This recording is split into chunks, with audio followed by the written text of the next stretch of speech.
Right now, a record-shattering 93% of the West covered in drought conditions.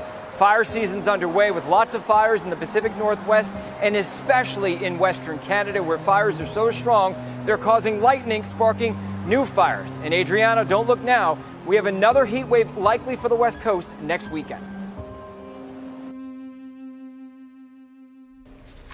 Cities across the U.S. are seeing a surge in gun violence. In New York, Governor Andrew Cuomo has declared a state of emergency.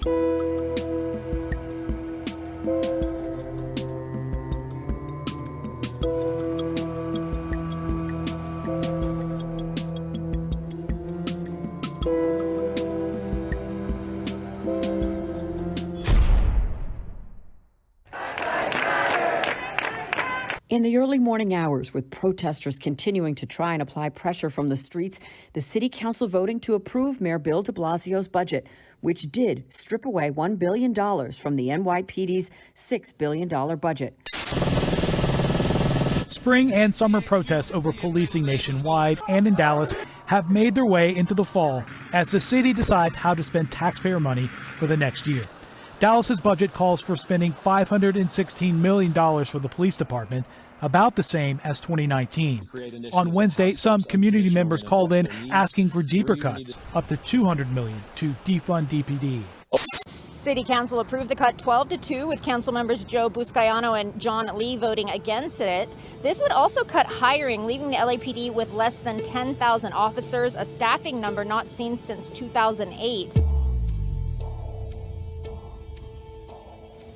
The FBI has released new data showing a major increase in murders last year in the U.S. The final numbers for 2020 will be released in late September. Early data points to a potential spike of around 25%, an increase we haven't seen since 1995. Across the U.S., murders have skyrocketed this year. That is according to publicly available crime data. More than 7,000 gun deaths in the U.S. so far this year. The numbers rising significantly during the pandemic. Janae joins us with more on the increasing violence that we're seeing. Janae, good morning. Hey, Wick, good morning. I'm out in Times Square. This was the scene of a shooting just a few weekends ago. An example of a really troubling trend, a stunning surge of gun violence around the country. Look at this, the total number of deaths by gun violence, not including suicide.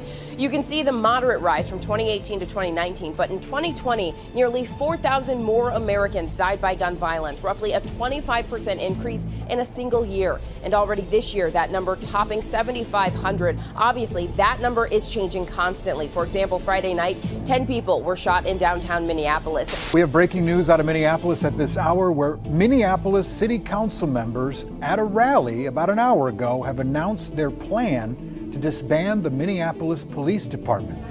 And with that alarming increase of gun violence, the impact on innocent children has been devastating. 6-year-old Anaya Allen was riding in her mom's car in Minneapolis when they were caught in an exchange of gunfire. 19 Sergeant Central. 19 Sergeant.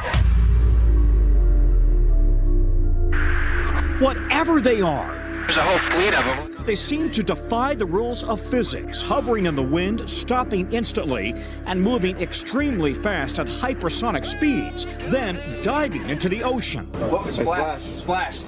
Mark bearing and range. The first theory, software glitches in the tracking radars create on-screen illusions, but a government source says there were no glitches, and the veteran Navy pilots are very credible. As it gets in front of me, it just goes poof and it's gone. And it's gone like that fast.